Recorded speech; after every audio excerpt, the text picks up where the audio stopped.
Bab 1098. Teknik pedang penjelajah angkasa. Melarikan diri. Warrior yang memiliki pemikiran ini dan melakukannya juga. Tetapi kenyataannya adalah bahwa kecepatan pihak lain jauh melebihi dia, dan dia tidak dapat melarikan diri sama sekali. Melanjutkan pelarian hanya akan membuang tenaga dan waktu. Karena itu, setelah taktik menunda waktu gagal, dia dengan tegas memilih untuk bertarung. Kali ini, ia langsung melakukan jurus pembunuhan instan. Namun tak maksimal, ia hanya memberkati sayap pedang dan hukum kecepatan. Meski begitu, ditambah dengan kecepatan awal jurus pembunuhan instan, kecepatannya saat ini telah mencapai tingkat yang sangat mengerikan. Sebaliknya, kemanapun dia lewat, ruang itu langsung terkoyak dan dengan cepat menyebar. Sebuah celah ruang hampa muncul di langit. Dan warrior yang sendiri mulai terkoyak, tapi untungnya, itu masih dalam jangkauan yang bisa dia tanggung. Pedang ini datang ke ekstrim.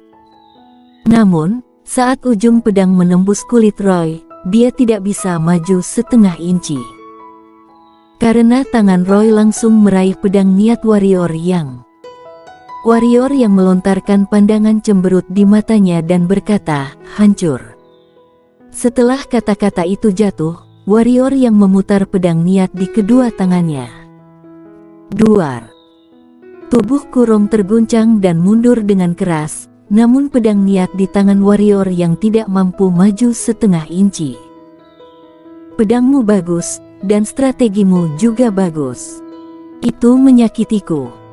Tapi itu tidak cukup untuk membunuhku." Suara Roy jatuh, dan niat pedang di tangan warrior yang hancur, lalu Roy menamparkan dada warrior yang buff. Setelah warrior yang memuntahkan seteguk esensi darah, dia terbang terbalik dengan bambu Ye di punggungnya. Penerbangan ini ribuan kaki.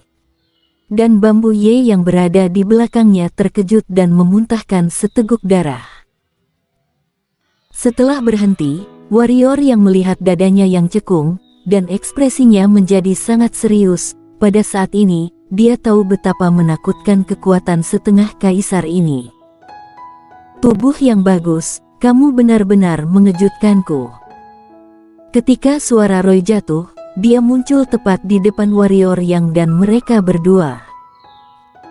Wajah warrior yang berubah, dan dia menebas dengan pedang tajam, yang sangat cepat. Bam! Saat pedang itu jatuh, warrior yang tiba-tiba merasakan sakit kolik di perutnya, kemudian dia terbang terbalik lagi. Kali ini, dia bahkan tidak melihat bagaimana pihak lain menembak.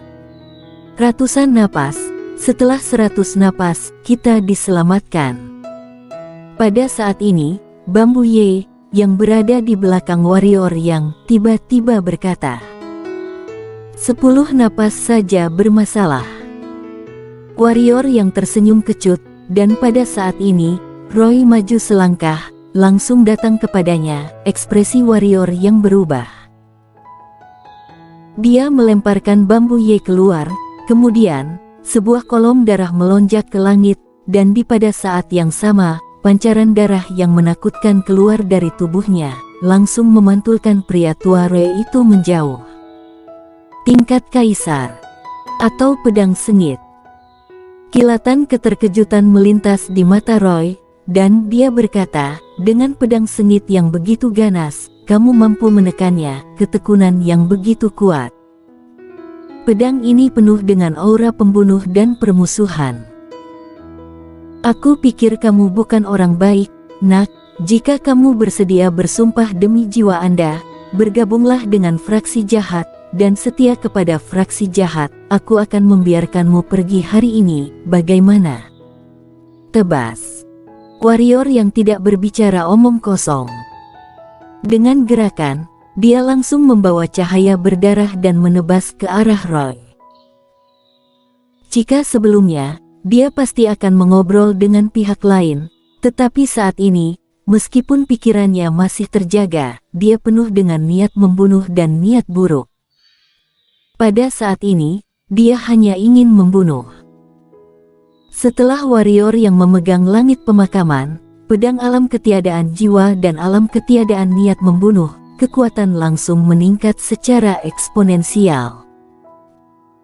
Melihat warrior yang datang, mata Roy sedikit menyipit, tangan kanannya sedikit terpelintir, dan cahaya putih tiba-tiba muncul di telapak tangannya. Saat berikutnya, dia menamparkan warrior yang dengan telapak tangan yang tiba-tiba. Buff.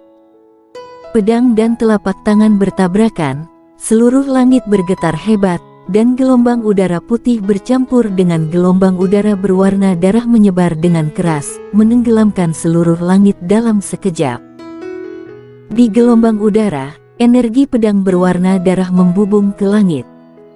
Segera, gelombang udara di langit itu terkoyak dan hancur, kemudian warrior Yang dan Roy muncul di hadapan Bambu Ye. Melihat mereka berdua, Bambu Ye tiba-tiba mengerutkan kening, karena warrior yang jelas-jelas dirugikan.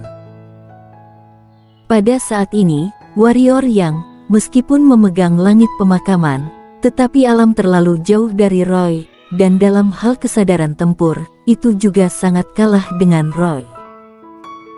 Jika tidak mengandalkan Burial Sky dan konsepsi niat alam ketiadaan, dia sudah dikalahkan. Karena dua konsepsi niat dan ketajaman Burial Sky, dia hampir tidak bisa bersaing dengan Roy. Di samping, Bambu Ye merenung sejenak, dan saat berikutnya, dia bergerak dan menembak ke arah Roy. Ketika dia datang ke Roy dan hampir beberapa meter, ratusan energi pedang tiba-tiba melesat darinya. Tubuhnya melonjak keluar dan melesat ke arah Roy. Dan tepat ketika energi pedang biru ini datang ke Roy, energi pedang ini tiba-tiba bergetar hebat, kemudian langsung bergabung menjadi pedang raksasa biru.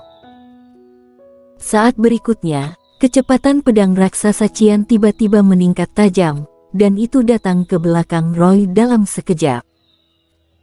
Roy yang sedang bertarung melawan warrior Yang, sedikit menyipitkan matanya ketika dia melihat pedang raksasa datang dari belakangnya. Boom! Dua sinar cahaya putih tiba-tiba menyebar dari antara telapak tangannya, langsung mengirim Bambu Ye dan warrior Yang terbang mundur. Warrior Yang baik-baik saja. Setelah terbang mundur, dia berubah menjadi sinar darah dan menebas ke arah Roy di saat berikutnya. Dan setelah itu Bambu Ye terlempar, dia langsung kehilangan kemampuannya untuk bertarung. Dia awalnya terluka parah, dan tembakan itu dibuat sebelumnya, yang membuatnya semakin terluka, dan sekarang dia dikejutkan oleh Roy. Dapat dibayangkan betapa buruknya situasinya saat ini.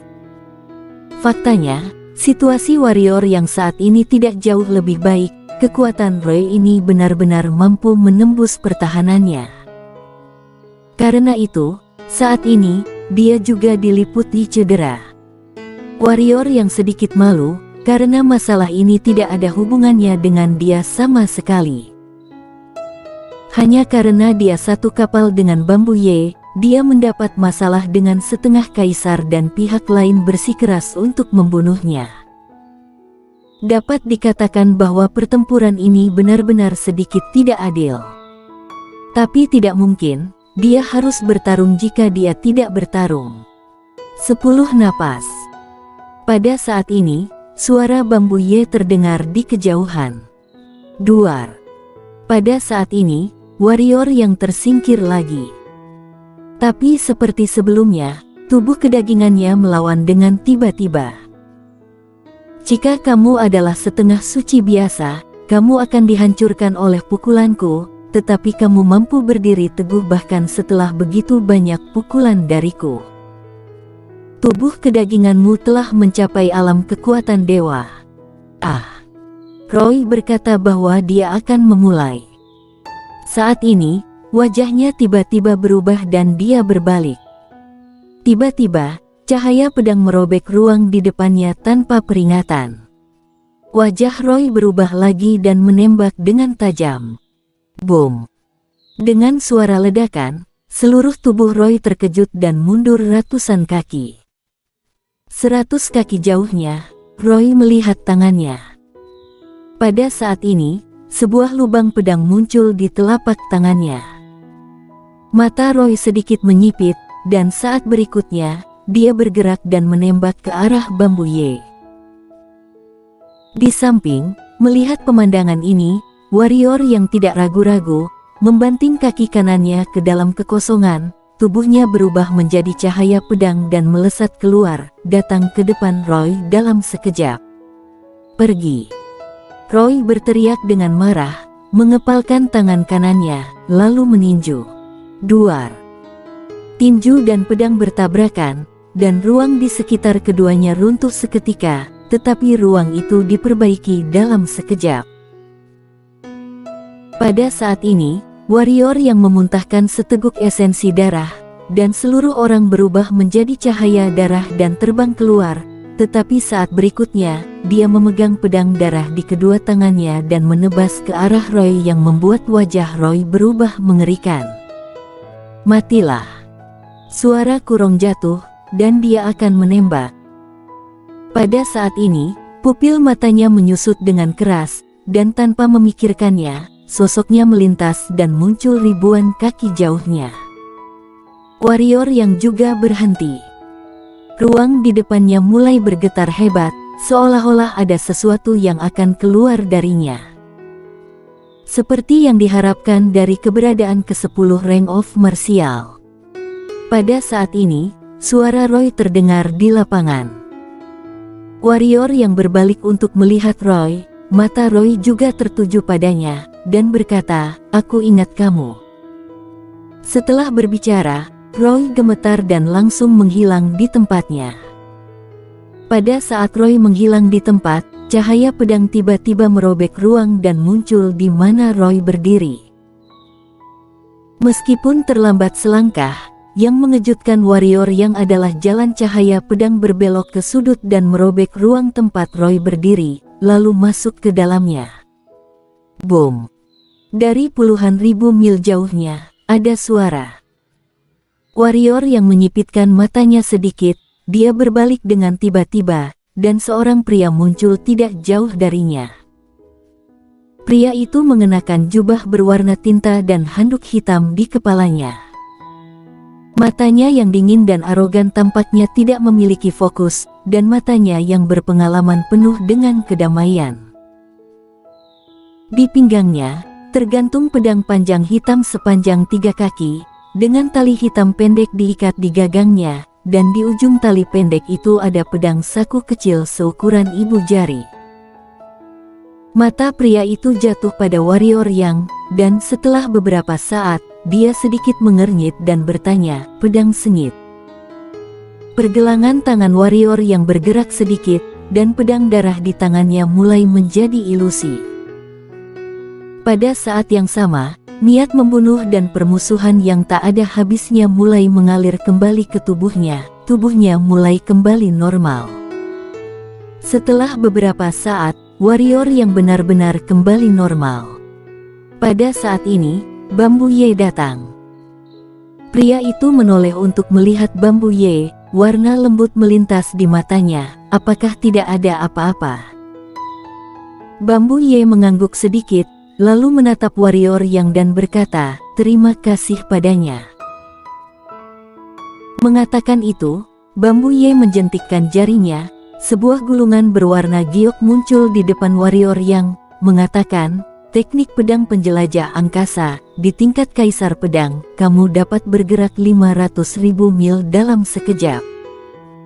Jika kamu punya cukup energi hitam, Endekar Kaisar tidak akan bisa mengejarmu. Tentu saja, ada rahasia tak terbatas di dalamnya. Lakukan riset sendiri." Melihat adegan ini, pria di samping sedikit mengernyit, tetapi dia tidak mengatakan apa-apa. 1,5 juta mil. Kelopak mata warrior yang sedikit berkedut, apa konsep ini? Selama kamu memiliki cukup energi hitam, Pendekar kaisar bahkan tidak dapat melihat bayanganmu. Warrior yang tidak sombong, dia menyingkirkan gulungan itu dan berkata, "Terima kasih. Akulah yang seharusnya berterima kasih." Bambu Ye mengangguk kecil, lalu dia menatap pria di sampingnya dan berkata, "Hidupku hanya setingkat kaisar pedang." Pria itu merenung sedikit, dan setelah beberapa saat, dia menjentikkan jarinya, dan jimat hitam muncul di depan warrior yang mengatakan, "Jika sesuatu terjadi, aktifkan jimat ini, dan dalam 1/4 jam, aku akan berada di sana. Dalam lingkup kemampuanku, tidak boleh ada penolakan." Warrior yang melihat jimat hitam di tangannya, tidak menolak dan menyimpannya. Saat ini, Bambu Ye berkata, "Jika punya waktu, selamat datang di kota puncak sebagai tamu." "Pasti," kata warrior yang. Bambu Ye mengangguk sedikit, lalu keduanya berbalik dan menghilang di tempat. Setelah dua orang itu pergi, warrior yang merenung sejenak, tiba-tiba, ekspresinya berubah dan berkata, "Alam 1000 bulu." Bersambung.